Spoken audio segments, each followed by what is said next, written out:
Bonjour à tous, on se retrouve pour l'exercice numéro 15 d'un niveau de difficulté de 2 étoiles. Maintenant, on va un peu monter en gamme. On a fait beaucoup d'exercices avec 1 étoile. Là, on va monter progressivement à 2 étoiles et vers la fin, on ira vers 3 étoiles. Du coup, le niveau de difficulté monte graduellement. J'espère que vous arrivez à suivre le rythme. Et on va continuer avec cet exercice alors, qui est le suivant. Je vais le lire avec vous. On nous dit plutôt si on mélange 80 ml de nitrate de barium de concentration 0,200 mol par litre avec 20 ml de nitrate d'ammonium de concentration 0,5 mol par litre. On nous demande quelle sera la molarité de chaque ion dans la solution résultante, c'est-à-dire après mélange. Et on nous donne comme information, entre parenthèses, qu'on admet que ces sels sont complètement dissociés et que les volumes sont additifs. Bien, on va démarrer comme toujours en douceur et on va résoudre cet exercice. On va le faire en plusieurs parties. Du coup, qu'est-ce qu'on nous dit comme information? Ou plutôt qu'est-ce qu'on nous dit et qu'est-ce qu'on a? On a du nitrate de barium et du nitrate d'ammonium. On va écrire ça. Je vais me mettre sur une autre couleur, pardon. Du coup, on a du nitrate de barium et on a également du nitrate d'ammonium. Et on nous donne comme information, on nous dit que ces sels sont complètement dissociés et que les volumes sont additifs. Ici, on va retenir que ces sels sont complètement dissociés. Vous devez retenir que dissocier, ça veut dire en fait que on va se retrouver avec des formes ioniques. On a du Ba2+, plus du 2NO3-. Ceci est une réaction de dissociation et on met une flèche directe. On évite la flèche d'équilibre lorsque la dissociation est complète. Bien. Pareil pour ici, on va former du NH4+, plus du NO3-. Bien. Ceci était pour définir des termes. Et maintenant, on va résoudre des exercices. Il faut savoir qu'en fait, ce seront des ions présents en solution. Lorsqu'on va mélanger en fait le nitrate de barium avec du nitrate d'ammonium, à la fin il restera que ces ions-là en solution, et ce qu'on nous demande c'est de déterminer la concentration de chacun de ces ions en fait dans la solution résultante. Et c'est ce qu'on va faire maintenant, mais avant de déterminer que vaut la concentration de chaque ion dans la solution résultante, on va d'abord déterminer que vaut la quantité de matière, le mol de chaque ion avant mélange. Et ça, on en aura besoin pour déterminer la concentration dans la solution finale. Du coup, je vais écrire par exemple ici, je vais écrire en point 1, quantité de matière, c'est-à-dire le mol des ions initiaux. Initiaux, c'est-à-dire avant mélange. Du coup, on va par exemple déterminer la quantité de matière des ions barium, Ba2+. Et je vais par exemple écrire ici, je vais écrire réaction A, réaction B. Vous allez comprendre pourquoi je fais ça. Je vais écrire A. Et du coup, on se rappelle que la quantité de matière est donnée par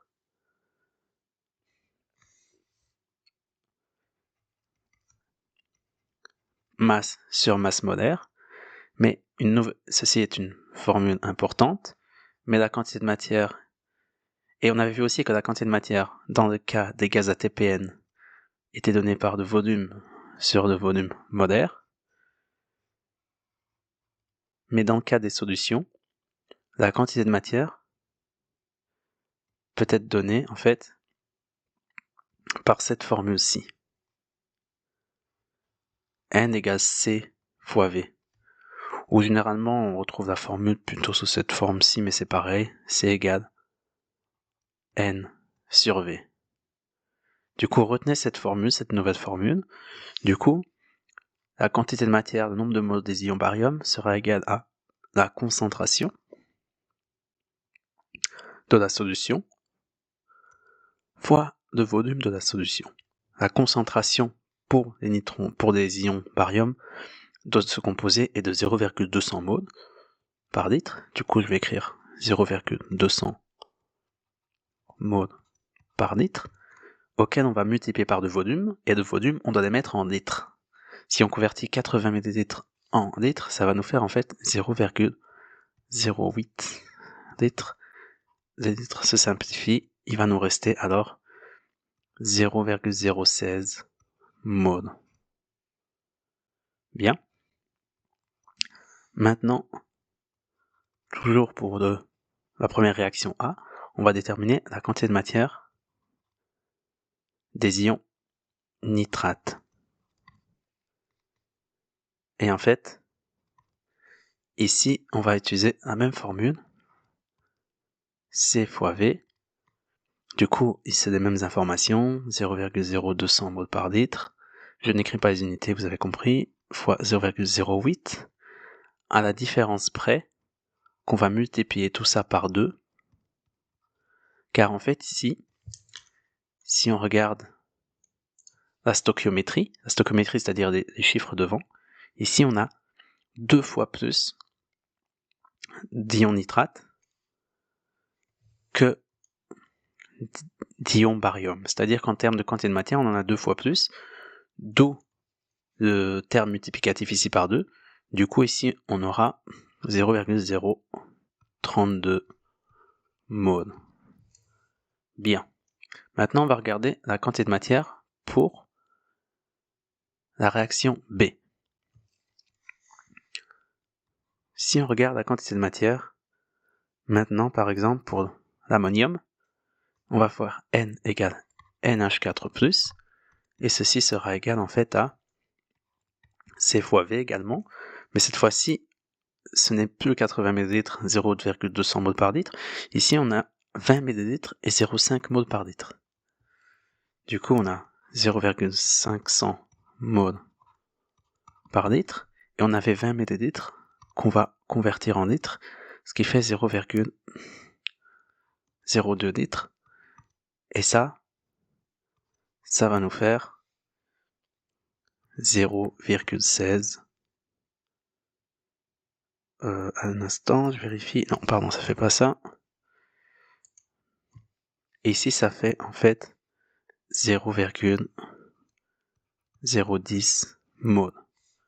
Maintenant, si on regarde maintenant la quantité de matière pour des ions nitrates, parce que ce qu'on peut remarquer, c'est que ces deux composés ont en commun des ions nitrates, et ce qui va être intéressant en fait, et ça j'anticipe un peu, c'est qu'en fait, étant donné que les volumes sont additifs et que les sels sont complètement dissociés dans le mélange, la quantité de matière de ces ions et de ces ions vont être additifs, et du coup il faudra en tenir compte lorsqu'on fera nos calculs. Du coup vous verrez ça plus tard.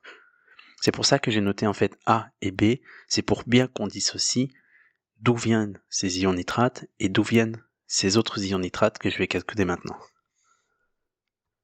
Du coup, NO3-, et en fait ici ça va être exactement pareil, j'ai pas besoin de spécifier, on aura 0,500 moles par litre fois 0,02 litres, c'est exactement pareil, et ici on obtiendra également 0,010 moles. Parfait. Du coup, maintenant ce qu'on va faire, c'est qu'on va simplement un peu tout résumer pour que ce soit un peu plus clair. Du coup, la quantité totale, je vais écrire ici, quantité totale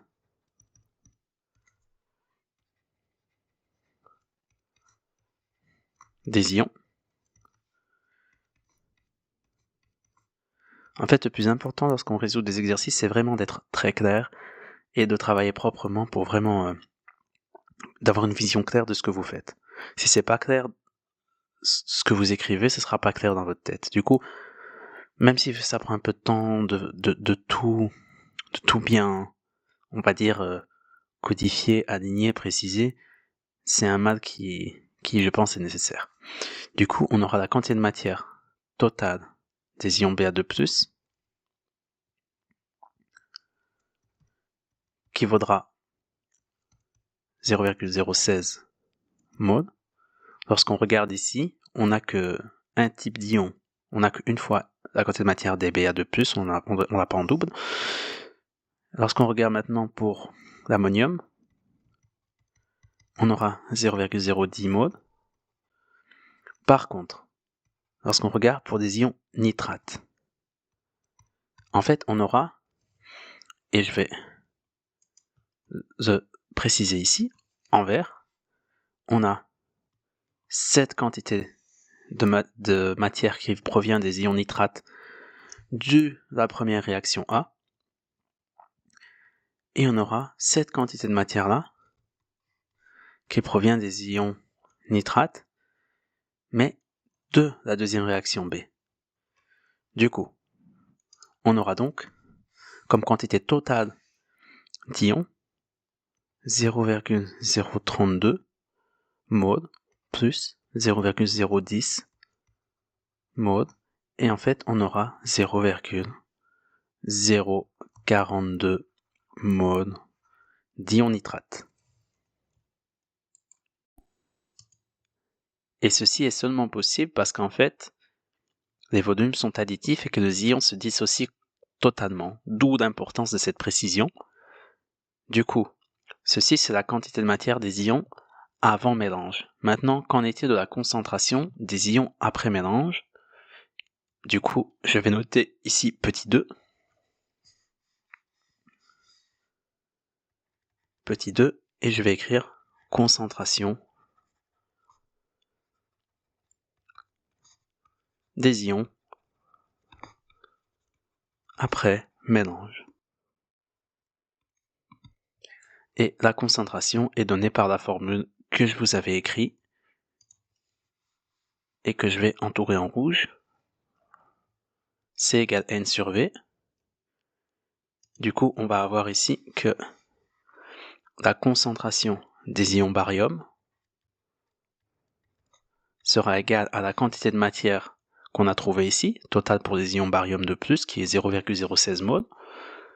Du coup, 0,016 mol divisé, cette fois-ci, on est après mélange, du coup par le volume total, c'est-à-dire par les 80 ml et les 20 ml, du coup, ça fait 100 ml au total, ce qui fait ramener en litres 0,1 litre.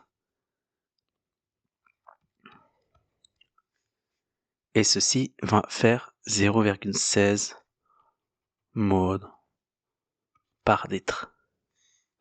Ceci est la concentration finale des ions barium dans la solution finale. Maintenant, on va regarder pour la concentration des ions ammonium. On a déterminé que sa quantité de matière totale était de 0,010 mol. Du coup, on va avoir 0,010 mol divisé par 0,1 litre, ce qui va donc nous faire 0,10 mol par litre. Parfait. Et enfin, on va regarder maintenant la concentration des ions nitrates. Et on a déterminé qu'en fait, la concentration totale des ions nitrates dans la solution est de 0,042 mol, qui proviennent non seulement du nitrate de barium, mais également du nitrate d'ammonium. Et du coup, on a 0,042 mol qu'on va diviser,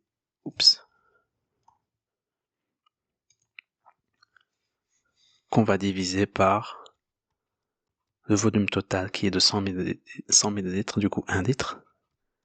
Et ceci nous fera 0,42 mol par litre. Et du coup, voilà. Ceci, ce sont les concentrations finales des ions dans la solution finale. Le seul petit piège qu'il pouvait y avoir, en fait, c'était... en fait, il y en avait deux. Et je vais prendre du rouge pour vous les indiquer. Ici, étant donné qu'on a une stoichiométrie de 2, il fallait bien indiquer qu'on a ici alors 2 fois plus d'ions et qu'on a donc 0,032 mol. Et en fait, l'autre piège possible auquel il fallait faire attention, c'est que en fait, on a 2 fois du nitrate dans les 2 composés et que des quantités de matière ici vont s'additionner, étant donné qu'on nous dit que les volumes sont additifs et que les sels sont totalement dissociés. Sinon, mis à part ça, il y avait la nouvelle formule qu'il fallait retenir, N égale C fois V, et qu'il fallait appliquer, et qu'ensuite, pour calculer les concentrations finales, on devait faire C égale N sur V. Et voilà, c'est ce qu'il fallait faire, et on se retrouve pour l'exercice numéro 16, qui sera un exercice similaire pour voir si vous avez bien compris.